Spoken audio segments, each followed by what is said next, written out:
Hello guys, দেখো আমাদের এলাকায় অযোধ্যা এলাকায় যে একটা প্রাইমারি স্কুল আছে, সেই স্কুলের পাশে একটা বট গাছ আছে। সেই বট গাছটিকে পুড়িয়ে রাস্তার পাশে ফেলে দিয়েছে। এখন গাড়ি ঘোড়া চলতে পারতেছে না, রাস্তা ব্লক হয়ে গেছে।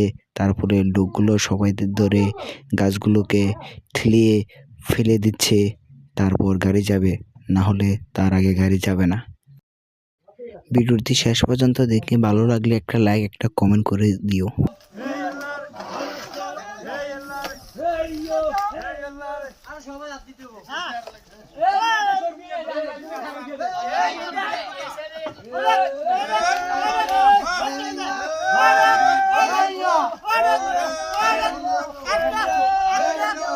বুট্টু বুট্টু বুট্টুর ভালো করে যুগ করে না।